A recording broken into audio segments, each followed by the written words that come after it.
Hi, here at Faith we have a faith break every Sunday between services, and we love to be able to connect with each other over coffee and just getting to know each other. And so I am completely clueless as to what it takes to make Faith Break run. And so maybe you haven't signed up because you've thought, I don't know how to do that. And so I want to have a chance to ask some questions so that you will feel much more comfortable and you might be able to say, yes, I can do that. So today I have a few friends with me and I'm going to ask them some questions about serving Faith Break. I've got my friends with me, Dorothy and Barb, and the two of you are awesome Faith Break mentors. And so I'm going to ask you a few questions. First of all, how many treats should I bring, and do they have to be homemade? They don't have to be homemade, and I think it's wise to have between 25 and 30 dozen all together. Yeah. Okay. What time should I arrive to set up? I would be here by 8 o'clock. Okay. And then the most important question, where do I wash my hands? Oh, you wash your hands.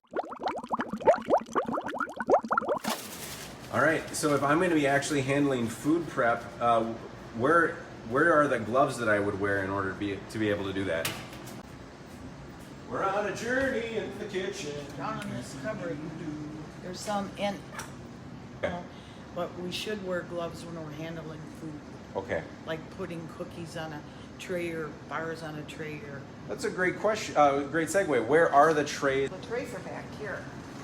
And the cabinets are all marked. So you can see where it says cutting board, serving trays. And then when we usually wear the gloves, we just take a couple trays out Okay. and then we line them up and then we put clean dish towels, which are over here. And the cabinet again is marked. Take a clean towel and we lay them over the trays.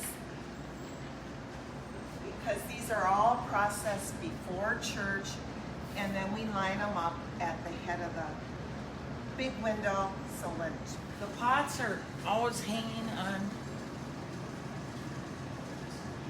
on here. And the pink dot on the coffee pots have to have the cover that has the pink dot on it, and the covers are right down here in this, right under the coffee maker are the covers. And to make coffee, I always have to use a stool because I'm short. But before you start, the filters for the coffee are right down here, and then the coffee is always right down here in the cupboard. There's decaf, which is marked, and regular. Good morning. Good morning.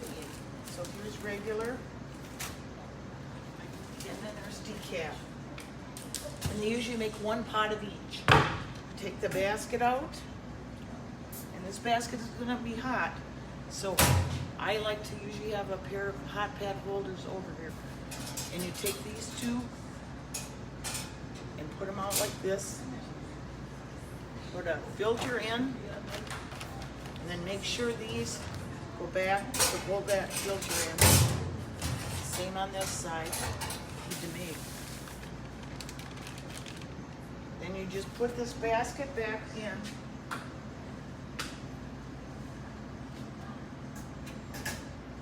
And the main thing to remember,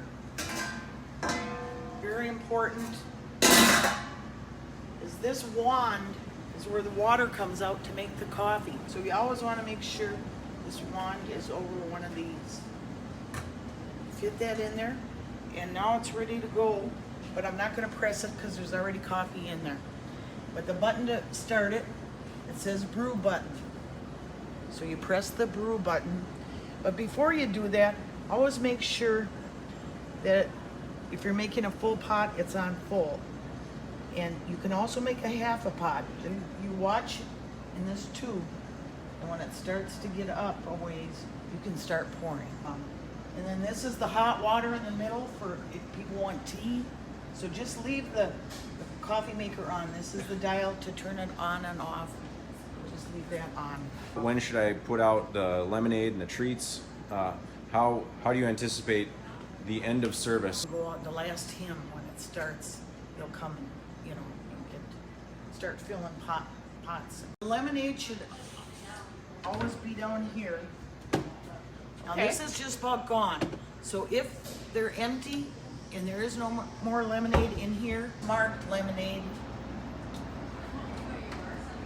So if I need more lemonade, I can grab it right back. In the smaller pitchers, I put 6 scoops.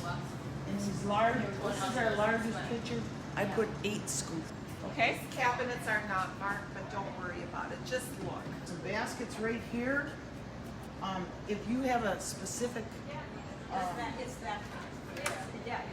area that you want Faith Break money to go to, you can make a little sign and use these. The envelopes, when you count the money at the end, are always right in this Okay. basket next to the coffee maker.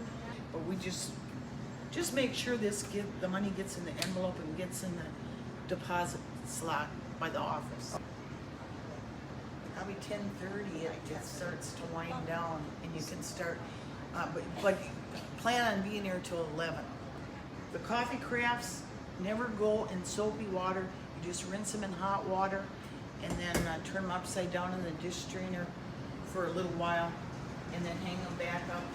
Make sure that you drain all the coffee that's left over out. Empty the grounds. Then you're supposed to put a little bit of put some cold water in these and take a paper towel and kind of swish it around to wash it out a little bit and then drain it. Just make sure they're drained completely. And you don't have to shut it off. The rest of the dishes, we bring them over here and we put the trash in here and line them up here, rinse them off. Cups now are washed right in these red containers that they are stored in. And when you want to use the dishwasher, you flip that down, push that down, and shut the door. Make sure the door is shut tight, and just turn it on. And it takes about 10, 15 minutes, and that'll be hot enough to use. Okay. 160s. Okay. It's safe to use. Also, when you're finished with the dishwasher, you want to make sure that this lever that you push down to start it is pulled up so that the drain empties. There's a basket in here, you'll see the handle, and this needs to be cleaned out. The dish towels are in the cabinet, it's still marked. And there's rags, the towels, so you take the towels, and the buckets are underneath the shelf here. And we put a little dish soap, which is over by the sink, put a little soapy water, take a rag, and go out and wipe the tables down. Come in here and we wipe all the counters down. And then when we are finished, we rinse the rags out, dump the buckets out, rinse them out, put them back under, and the dirty, wet rags will go in the custodial office, which is across the hallway. So there's a room, there's 2 rooms, then we go to the farthest room and there is a clothesline over there. And we lay all the wet towels and rags over the line. We don't need to do the trash and the floors. We always leave the kitchen as clean as we can. When you leave the kitchen, make sure the dishwasher's turned off. Right. And if you happen to use the ovens, make sure the ovens are off. We have foil under the microwave over there. You have paper and markers over by the coffee maker. You can mark on there the date that you put it in there, and then mark, please use this for a future Faith Break, and put it in the freezer. Or if maybe your people want to all divide it up and take it home. It's so easy to do. You meet so many wonderful people. I was very nervous the first time I did this, and I was asked to help in the kitchen, and I was very nervous. But people are so nice, and it's so fun, and I've enjoyed this. Anybody can do it, and you really will meet some wonderful friends. So I advise anybody who wants to step out of their comfort box to come and join. You'll see what I'm saying. It's fun.